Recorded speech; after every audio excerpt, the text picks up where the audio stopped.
Good morning, my dear students. How are you, everybody? I hope you all are safe and sound.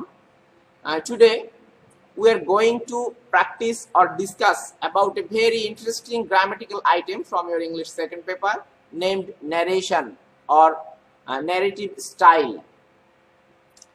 তো এই যে আইটেমটা আমরা practice করতে যাচ্ছি বা আলোচনা করতে যাচ্ছি, এই আইটেমটা কিন্তু তোমরা ক্লাস 8 থেকে এটার আলোচনা শোনা শুরু করেছো বা এটা শেখার চেষ্টা করছো ক্লাস 8 থেকে। ক্লাস 8 আইটেমটা ছিল, ক্লাস 9 এ ছিল, এসএসসি পরীক্ষায় এটা তোমরা পার্টিসিপেট করেছিলে এরকম একটা গ্রামাটিক্যাল আইটেমে।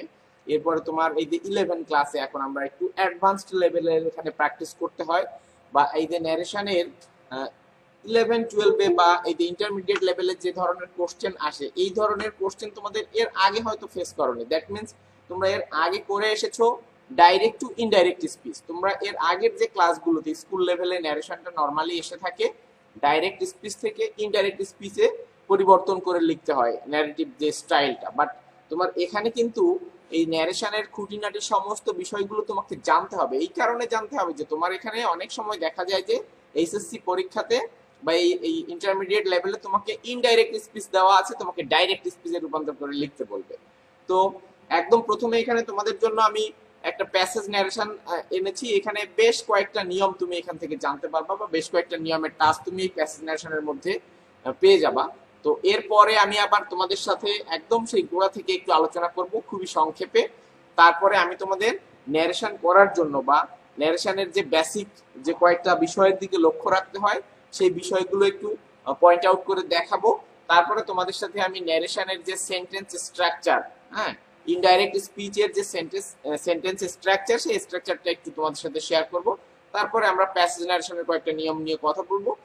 তো ন্যারেশনের উপরে আমাদের আরো একটা ক্লাস দরকার হবে, সেই ক্লাসে আমরা একটা সলভ ক্লাস রাখবো বা সেই ক্লাসে আমরা ন্যারেশন গুলো প্র্যাকটিস করবো। এখন আমি তোমাদের ভিতর থেকে একটু জানতে চাচ্ছি, এই যে স্ক্রিনে তোমরা দেখতে পাচ্ছ একটা প্যাসেজ ন্যারেশন, এইটার ভিতরে বেশ কয়েক ধরনের সেন্টেন্স রয়েছে।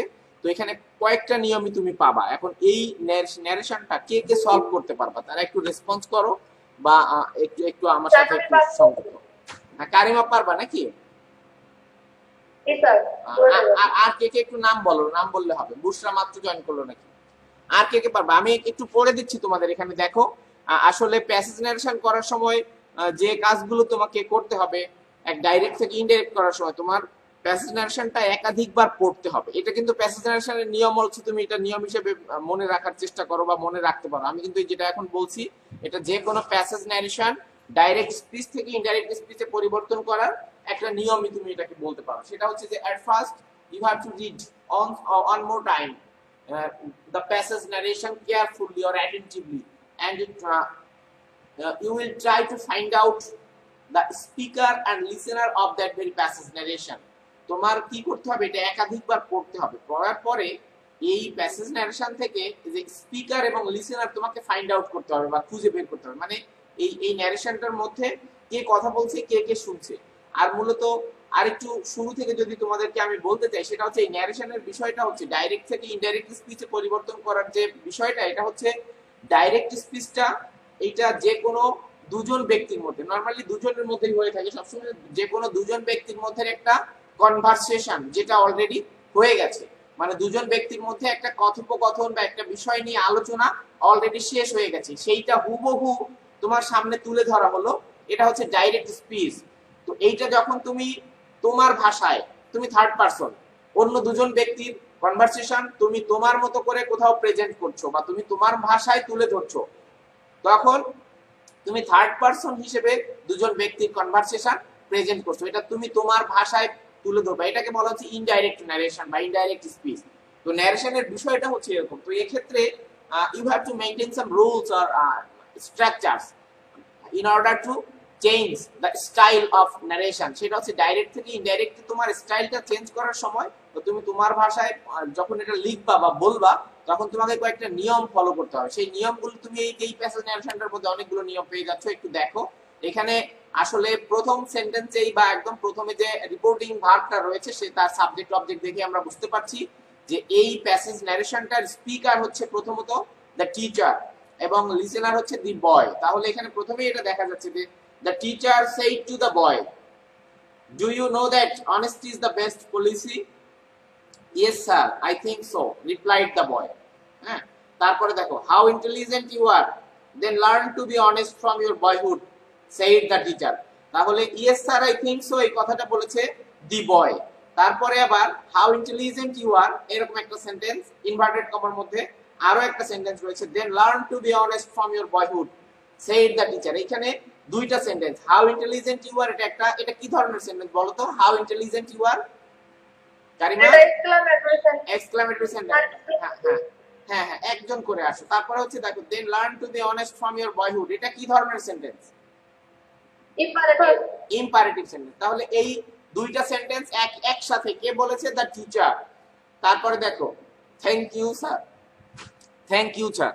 হ্যাঁ, এখানে I will try my best এই কথাটুকু বলেছে আবার the boy. Thank you sir, thank your আলাদা একটা নিয়ম আছে তোমরা জানো, সেটা আমি একটু পরে ক্লিয়ার করছি। I will try my best এটা আবার একটা অ্যাসার্টিভ সেন্টেন্স, এই কথাটা বলেছে ছেলেটা। হ্যাঁ, তারপরে দেখো, মে আল্লাহ, এখানে একটা ইনভার্টেড কমা হওয়ার কথা ছিল যে, আর থ্যাংক ইউতে একটা কমা দেওয়া যেতে পারে। এই যে may Allah grant you a long life, the teacher said. তাহলে একদম শেষের যে সেন্টেন্সটা, may Allah grant you a long life, এই কথাটা এটা হচ্ছে একটা অপটেটিভ সেন্টেন্স। এটা কে বলেছে? The teacher. এই কথাটা বলেছে আবার দ্য টিচার। এখন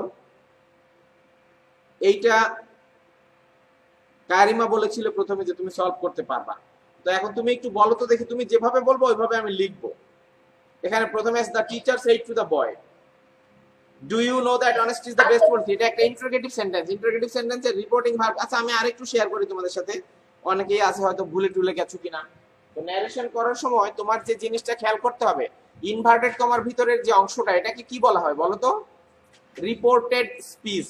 ইনভার্টেড কমার ভিতরে যে অংশটা থাকবে বা যে সেন্টেন্স থাকবে ওটাকে বলা হয় রিপোর্টেড স্পিচ। এবং ইনভার্টেড কমার বাইরে যে সাবজেক্ট এবং অবজেক্ট থাকবে এবং যে ভার্ব থাকবে, এই যে the teacher said to the বয়, এখানে দেখো the teacher said to the বয়, এখানে যে সেইড টু, এই সেইড টুটা হচ্ছে রিপোর্টিং ভার্ব। রিপোর্টিং ভার্ব মানে পুরো ঘটনাটা যে ভার্ব রিপোর্ট করছে, যে ভার্বের দ্বারা ঘটনাটা এখানে প্রেজেন্ট করা হচ্ছে, সেই ভার্বটা হচ্ছে রিপোর্টিং ভার্ব। হ্যাঁ, এবং সেই ভার্বের যে সাবজেক্ট ওটাকে বলা হচ্ছে রিপোর্টিং ভার্বের সাবজেক্ট, এবং এটার যে অবজেক্ট ওটা হচ্ছে রিপোর্টিং ভার্বের অবজেক্ট। দ্যাট মিন্স ওই যে স্পিকার এবং লিসেনারের কথা বলেছিলাম তোমাদের, প্যাসেজ ন্যারেশনটা পড়ে তুমি দেখবা যে এই স্পিকার সবসময় কিন্তু একই জন থাকছে না, এখন কেউ কথা বলছে, কেউ শুনছে। তো ওই যে সেন্টেন্স বা রিপোর্টেড স্পিচ বলা হচ্ছে ওইটার স্পিকার একজন, লিসেনার একজন। একটু পরে দেখবা এখন যে শুনছে সে আবার কথা বলবে, এই যে yes sir I think so, এই দি বয় সেই রিপ্লাইড দ্য বয়, এটা কিন্তু এই সেন্টেন্সের স্পিকার বা এই রিপোর্টেড স্পিচের, yes sir I think so এই রিপোর্টেড স্পিচের স্পিকার হচ্ছে দি বয়। প্রথমে কিন্তু do you know that honesty is the best policy এই সেন্টেন্সের লিসেনার ছিল দি বয়। এরকম হচ্ছে, এটা মূলত দুজনের মধ্যে একটা কনভারসেশনের গ্রাজুয়াল ডেভেলপমেন্টই হচ্ছে প্যাসেজ ন্যারেশনের ডাইরেক্ট স্পিচ। তো তুমি যখন এটা ইনডাইরেক্টলি লিখবা, তুমি সবগুলো তোমার ভাষায় লিখবে এবং নরমালি একটা জিনিস জানবা যে এখানে টেন্সটা পরিবর্তন হয়ে যায়। রিপোর্টিং ভার্বটা যদি পাস্ট টেন্সে থাকে, এই যে সেইড টুটা হচ্ছে রিপোর্টিং ভার্ব, এটা দেখো পাস্ট টেন্সে রয়েছে। তাহলে রিপোর্টিং ভার্বটা যদি পাস্ট টেন্সে থাকে তাহলে ন্যারেশনের সব নিয়মগুলো অ্যাপ্লাই করতে হয়। সব নিয়মগুলো বলতে যে টেন্স পরিবর্তনের নিয়ম আছে, পার্সন পরিবর্তন, রিপোর্টিং ভার্ব পরিবর্তন, তারপর ইনভার্টেড কমা উঠে যে এখানে লিঙ্কার্স বসাতে হয়, এরকম। আচ্ছা, যাই হোক, আমি কারিমার কাছে একটু শুনে আসি। কারিমা, এটা কিভাবে সলভ করতে চাও একটু বলো। প্রথম সেন্টেন্সটা ইন্টারোগেটিভ, তাহলে তুমি সেইড টু কে কি লিখবা? তুমি যেভাবে বলবো ওইভাবে আমি লিখবো। আচ্ছা, দি টিচার, হ্যাঁ তোমার সাথে সাথে আমি একটু লিখি, মানে তুমি বলো, আমি শুনে শুনে লিখি। দ্য টিচার আস্কড দি বয়। হ্যাঁ, এরপরে এই যে ইনভার্টেড কমা উঠেছে ওখানে কি বসাবা তুমি? এই যে হ্যাঁ, ডু ইউ নো দ্যাট, এইখানে ইনভার্টেড কমা উঠেছে, ওটা হতে হবে ইফ। কেন না ইনডাইরেক্ট স্পিচের সমস্ত সেন্টেন্স গুলো কিন্তু অ্যাসার্টিভ সেন্টেন্স। হ্যাঁ, তাহলে ইফ এর পরে সাবজেক্ট লিখবা কি? ইউ যে ছিল এখানে, ডু ইউ নো দ্যাট, ওই ইউ সমান সমান কে? হ্যাঁ, দা বয়। তাহলে ইফ হি ব্র্যাকেটে আমরা বি লিখি, ইফ হি, ওই যে ডু ইউ নো দ্যাট ছিল, তাহলে ডু দিয়ে ইন্টারোগেটিভ সেন্টেন্স, অবশ্যই এটা প্রেজেন্ট ইনডেফিনিট টেন্স। তাহলে এটা কি হয়ে যাবে? If he knew that honesty is the best policy, এই টেন্সটা কি পরিবর্তন হবে? অনেস্টি, সত্য ঘটনা, ইউনিভার্সাল ট্রুথ বা হ্যাবিচুয়াল ফ্যাক্ট যেগুলো, সেগুলোর কখনো টেন্স পরিবর্তন হয় না। তাহলে ইফ ইউ নিউ দ্যাট, আমি এখানে যা ছিল তাই লিখে দেই, honesty is the best policy. Okay, এটা শেষে কি প্রশ্নবোধক চিহ্ন হবে না ফুল স্টপ হবে? হ্যাঁ, ইনডাইরেক্ট স্পিচের একটা কমন ট্রেইট বা বৈশিষ্ট্য, সেটা হচ্ছে সবগুলো সেন্টেন্স অ্যাসার্টিভ হয়। আগে যে ধরনের সেন্টেন্সই থাকুক না কেন, ডাইরেক্ট স্পিচে ইনডাইরেক্ট স্পিচে সব ধরনের সেন্টেন্সগুলোই হবে অ্যাসার্টিভ। আচ্ছা, এরপরে দেখো ছেলেটা কি উত্তর দিয়েছিল। ছেলেটা উত্তর দিয়েছিল yes sir I think so replied the boy. তাহলে ইয়েস এবং স্যারের জন্য আলাদা আলাদা নিয়ম আছে ইনডাইরেক্ট স্পিচ করার সময়। ইয়েস থাকলে কি লিখতে হয়? রিপ্লাইড ইন দা, তাহলে আমরা রেসপেক্টফুলিটা ওই রিপোর্টিং ভার্বের পরিবর্তে যে রিপ্লাইড লিখছি ওইটার আগে লিখে দেই respectfully replied in the affirmative, এটা লিখে দেই দি বয়। হ্যাঁ, respectfully, the boy respectfully replied in the affirmative.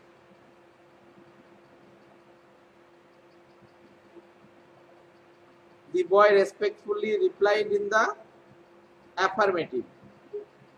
তারপরে ওটা ওটুকু কিভাবে করবা? ওই যে I will try my best, the boy respectfully replied in the affirmative and added that. O boy লেখা হয়নি না, আচ্ছা সরি। হ্যাঁ, এই যে লিখলাম the boy respectfully replied in the affirmative, তারপরে তুমি and দিয়ে ওটুকু জুড়ে দাও, and added that দিয়ে দাও। হ্যাঁ, এই যে I will try my best, নাকি ওটা কি ছিল? আই থিংক সো ছিল, সরি আই থিংক সো ছিল। তাহলে আই থিংক সো ওটা হয়ে যাবে হি। তোমরা এই হ্যাঁ প্রোনাউন গুলো লিখলে এটার ব্র্যাকেটে তুমি নামের প্রথম অক্ষর দিয়ে দিবা। হি থট সো, থিংক সোটা হয়ে গেল থট সো। কেন? ওটা প্রেজেন্ট ইনডেফিনিট থাকলে ওটা চেঞ্জ হয়ে যাবে, তাই তো? He thought so. ওকে, তাহলে the teacher asked the boy if he knew that honesty is the best policy. The boy respectfully replied in the affirmative and added that he thought so. Okay, তারপরে কি ছিল দেখো, তারপরে ছিল how intelligent you are, then learn to be honest from your boyhood, said the teacher. Teacher কি বলেছে? যে তুমি কি বুদ্ধিমান ছেলে। হ্যাঁ, এই যে how intelligent you are, এটা কি সেন্টেন্স? এক্সক্লামেটরি। এক্সক্লামেটরি সেন্টেন্সের রিপোর্টিং ভার্ব কি হয়? এটা লিখবো আমরা the teacher, এটা কি হবে? Sir explain with joy that হবে। আচ্ছা দাও, এটা হ্যাঁ ঠিক আছে, এটা তোমার the teacher exclaimed with joy, আনন্দের সাথেই প্রকাশ করেছে that। হ্যাঁ, একটা জিনিস শোনো, how intelligent you are, এই সেন্টেন্সটাকে তোমার মনে মনে অ্যাসার্টিভ করে নিতে হবে। অ্যাসার্টিভে করলে এটার যে টেন্স আছে তুমি ওই টেন্স অনুযায়ী পরিবর্তন করবে। how intelligent you are, তাহলে you are very intelligent, এটা হচ্ছে অ্যাসার্টিভ, তাই তো? এখন তাহলে ইউটাকে দি বয়, তাহলে এটা হয়ে যাবে হি। হি, এটা ব্র্যাকেটে তুমি বি রাখো, হি ওয়াজ হয়ে যাবে। তোমার প্রেজেন্ট ইনডেফিনিট থাকলে সব চেঞ্জ হয়ে হবে পাস্ট ইনডেফিনিট। তাহলে he was very intelligent.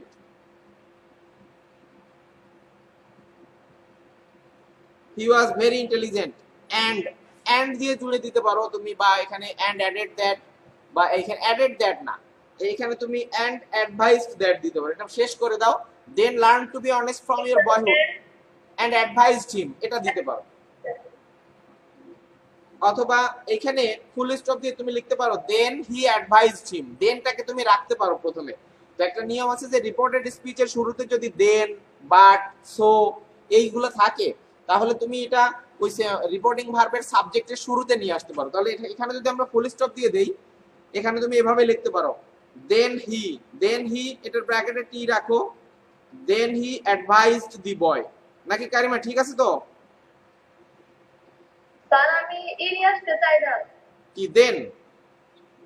Sir আমি অ্যাডভাইস টু লিখতে চাই, advise to. Advise to the boy এরকম? স্যার আমি অ্যাডভাইস টু নিয়ে আসলে শুধু লাগ থেকে লিখতে পারবো, আর দা বয় লিখলে সমস্যা হবে। আচ্ছা তুমি কিভাবে বলতে চাও বলো দেখি। স্যার এটা ইনফাইনিটিভ সেন্টেন্স টু দিয়ে দিলে কি তাহলে ভার্ব থেকে লেখেই শেষ। হ্যাঁ ঠিক আছে, তাহলে এই ইন্টেলিজেন্ট শেষ করে এখান থেকে কি তুমি লিংকার্স দিয়ে জুড়ে দিতে চাও নাকি আবার নতুন করে শুরু করতে চাও? এটা তুমি বলো দেখি।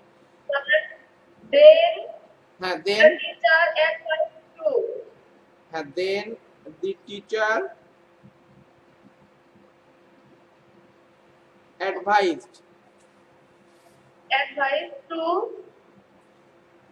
to learn এইভাবে আর কি না, তো অবজেক্ট লিখলে না আর কি, তাই তো অবজেক্টটা লিখতে চাচ্ছ না তুমি। Then the teacher advised to learn to be honest from his boyhood. অবজেক্টটা লিখলে মোর ক্লিয়ার হতো আর কি। দেন দ্য টিচার অ্যাডভাইসড, কাকে অ্যাডভাইস করলো সেটা তোমার লিখলে একটু ভালো হতো, যেহেতু তুমি জুড়ে দাও নাই আগেরটার সাথে, যদি জুড়ে দিতে ওই যে অ্যান্ড দিয়ে দিয়ে যদি জুড়তে তাহলে ভালো হতো। দেন দ্য টিচার অ্যাডভাইসড দি বয় যদি দিতে, তাহলে আমি এটা দিয়ে দেই কারিমা, দেখো সুন্দর হয়। Then the teacher advised the boy to learn to be honest from his boyhood. এই হিজের ব্র্যাকেটে ওই সেই ইয়া রাখো, বি রাখো বড় হাতের ছেলেটা। Then the teacher advised the boy to learn to be honest from his boyhood. Okay, এ পর্যন্ত সুন্দর হলো। এরপরে শুধু বাকি আছে কি, thank you sir, I will try my best said the boy. এই একটা সেন্টেন্স, এই থ্যাংক ইউ থাকলে কি হয়, আসলে থ্যাংক ইউ কি তখন কি রিপোর্টিং ভার্বে সেই টু টেড টু থাকে কিনা এটা মনে আছে তোমাদের? থ্যাংক ইউ এবং কনগ্রাচ,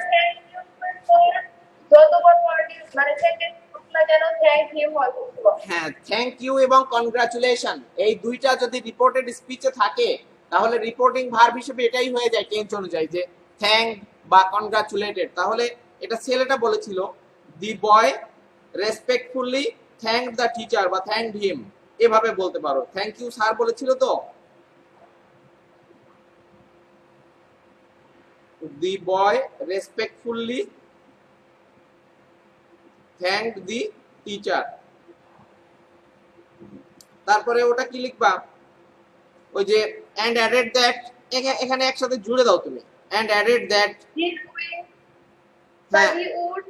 he would try, এটাই হিটার ব্র্যাকেটে বি, দেখো হ্যাঁ he would try his best,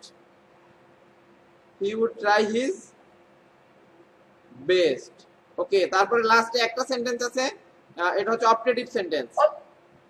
এটা কিভাবে করবা বলো? May Allah grant you a long life said the teacher, but the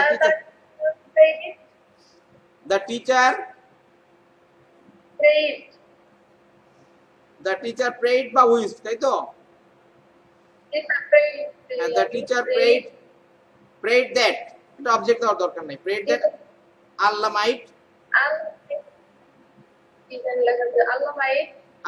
grant him, হ্যাঁ might grant him a long life. ঠিক আছে, একদম এটা সব ঠিক আছে। এখন এটা দেখো,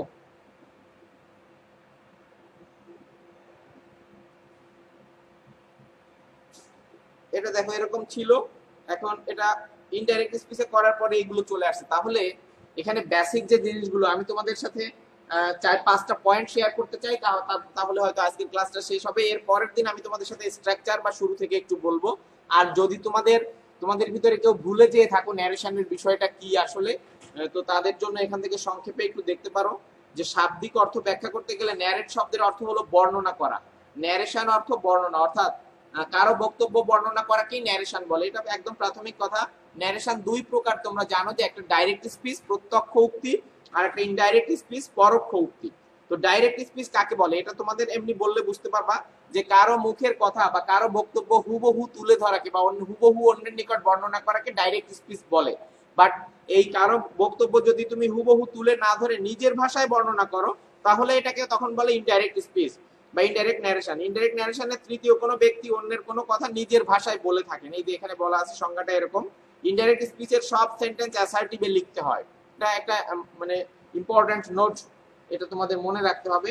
এরপরে দেখো এই যে কথাটা এতক্ষণ বললাম যে ডাইরেক্ট ন্যারেশনের দুটি অংশ, আমরা যে ওখানে প্যাসেজ ন্যারেশন করলাম ওখানে দেখবা যে ইনভার্টেড কমার ভিতরে আলাদা করে একটা অংশ, ওটাকে বলা হয় রিপোর্টেড স্পিচ, এবং ইনভার্টেড কমার বাইরে যে অংশটা ওইটার ভার্বকে বলা হয় রিপোর্টিং ভার্ব, মানে ঘটনাটা যে ভার্বটা রিপোর্ট করছে বা প্রেজেন্ট করছে ওই ভার্বটা হচ্ছে রিপোর্টিং ভার্ব।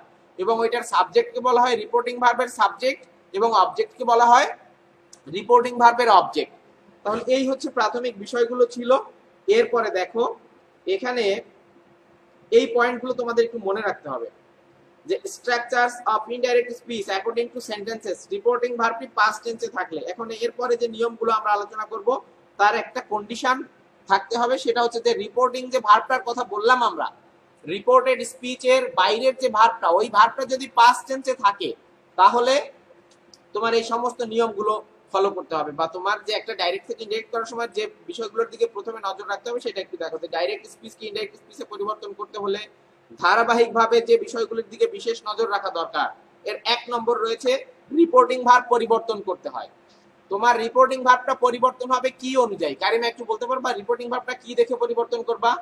মানে কার উপরে ডিপেন্ড করে রিপোর্টিং ভার্বটা পরিবর্তন হবে? রিপোর্টিং ভার্বটা মনে করি সবসময় সেই টু আছে, বাট তুমি যখন এটা ইনডাইরেক্ট স্পিচে লিখবা তখন এই সেই টুটা পরিবর্তন করে অন্য একটা ভার্ব লিখতে হয়। রিপোর্টিং ভার্বের যে কাজটা আর কি, এই কাজটা কার উপরে ডিপেন্ড করে হয়?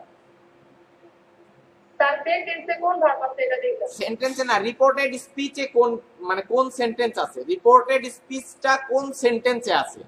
তুমি বলেছো সেন্টেন্সে কোন ভার্ব আছে, ওটা না, মানে কথাটা হবে হ্যাঁ রিপোর্টেড স্পিচটা কোন সেন্টেন্সে আছে এইটার উপরে ডিপেন্ড করে রিপোর্টিং ভার্বটা পরিবর্তন হয়। আচ্ছা প্রথম কাজ যেটা করলে, মানে প্রথম থেকে শেষ পর্যন্ত একটা ডাইরেক্ট থেকে ইনডাইরেক্ট তুমি যে কাজগুলো করতে হবে এইটা এই পয়েন্টগুলো একটু মনে রাখো, এগুলো শেষ করে আমি আজকে ক্লাসটা শেষ করব। তাহলে দেখো প্রথম যে কাজটা করতে হবে তোমাকে রিপোর্টিং ভার্ব পরিবর্তন করতে হবে according to the sentences of reported speech, reported স্পিচের সেন্টেন্স অনুযায়ী। এরপরে দেখো এরপরে কমা ও ইনভার্টেড কমা উঠে যায় এবং লিঙ্কার্স বসাতে হয়, এটাও ডিপেন্ড করে সেন্টেন্সের উপরে।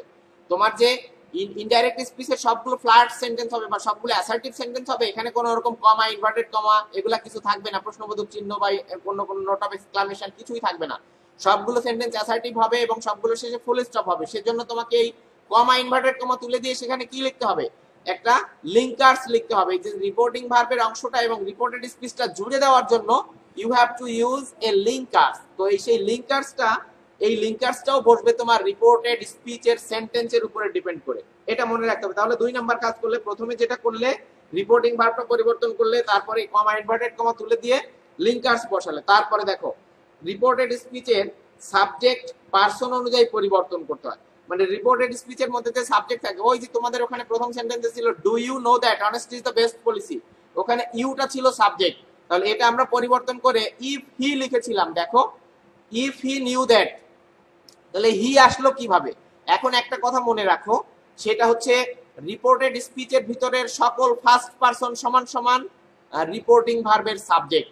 তার মানে হচ্ছে রিপোর্টেড স্পিচের ভিতরে যদি কোনো ফার্স্ট পারসন থাকে, ফার্স্ট পারসন বলতে এখানে ফার্স্ট পারসনের সব I me my we us our, subject object possessive যেটা সিঙ্গুলার এবং plural, I me my we us our, এই 6টার কোনোটা যদি রিপোর্টেড স্পিচে থাকে that will be changed according to the subject of reporting verb, reporting ভার্বের subject অনুযায়ী তুমি সেটা পরিবর্তন করবা। এবং যদি ওখানে কোনো সেকেন্ড পারসন থাকে ওটা পরিবর্তন, ওই যে ইউ বা ইওর, এটা পরিবর্তন হবে রিপোর্টেড স্পিচের অবজেক্ট অনুযায়ী, তো এইটা পরিবর্তন করবা। তারপরে দেখো রিপোর্টেড স্পিচের ভার্ব টেন্স অনুযায়ী পরিবর্তন হবে। এই টেন্স পরিবর্তনের একটা কথা মনে রাখো, রিপোর্টেড স্পিচটা যদি যে কোনো প্রেজেন্ট টেন্সে হয়, যে কোনো প্রেজেন্ট টেন্স, প্রেজেন্ট টেন্স তো 4টা বা প্রত্যেকটা টেন্সই 4টা করে, তাহলে যে কোনো প্রেজেন্ট টেন্স হলে এটা পরিবর্তন হবে অনুরূপভাবে পাস্ট টেন্স হয়ে যাবে। যেমন প্রেজেন্ট ইনডেফিনিট হইলে পাস্ট ইনডেফিনিট হবে, প্রেজেন্ট কন্টিনিউয়াস হলে পাস্ট কন্টিনিউয়াস হবে, এগুলাকে বলা হয় কোরিলেটিভ পাস্ট টেন্স। সমস্ত প্রেজেন্ট টেন্স গুলো পরিবর্তন হবে অনুরূপ পাস্ট টেন্সে, এটা মনে রাখো।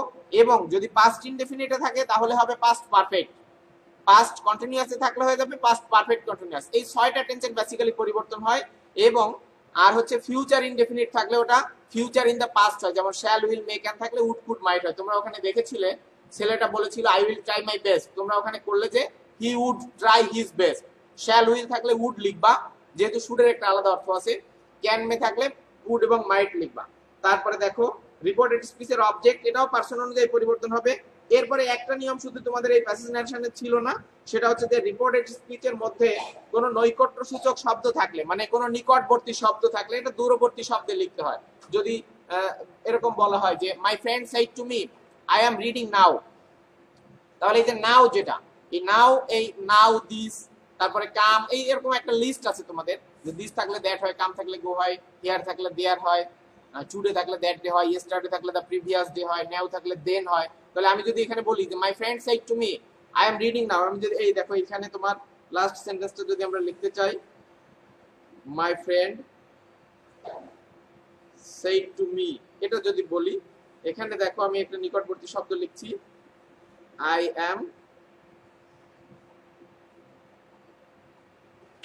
am reading now।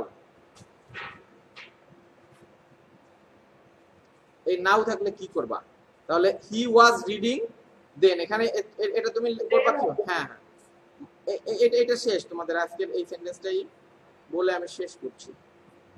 My friend said to থাকলে আমরা নরমালি টোল্ড লিখি বা সেড টু অপরিবর্তিত রাখতে পারি। আই এম রিডিং নাও এটা প্রেজেন্ট কন্টিনিউয়াস টেন্স এবং অ্যাসার্টিভ সেন্টেন্স। তাহলে my friend said to me বা টোল্ড মি দ্যাট, আইটা হয়ে যাবে কি হি, হিটা মাই ফ্রেন্ড, আই সমান সমান my friend, he was, M রিডিংটা হয়ে যাবে was reading, he was reading দেন আমরা নাওটা দেন লিখলাম। এই যে বিষয়টা, এটা তোমাদেরকে এখানে বলেছি আমি 6 নম্বরে যেটা আছে, রিপোর্টেড স্পিচের মধ্যে কোনো নৈকট্য সূচক শব্দ থাকলে সেটা দূরবর্তী শব্দে পরিবর্তন হয়। ঠিক আছে, তাহলে এই পয়েন্টগুলো, এই যে 5টা পয়েন্ট, 6টা পয়েন্ট, এই 1 থেকে 6 পর্যন্ত, এইটা একটু মনে রাখার চেষ্টা করো। তারপরে আগামীকাল আমরা প্রত্যেকটা সেন্টেন্সের স্ট্রাকচার নিয়ে কথা বলবো এবং আর কয়েকটা নিয়ম নিয়ে আলোচনা করব। ঠিক আছে, তাহলে ভালো থাকো, আজ এ পর্যন্তই, বাই বাই।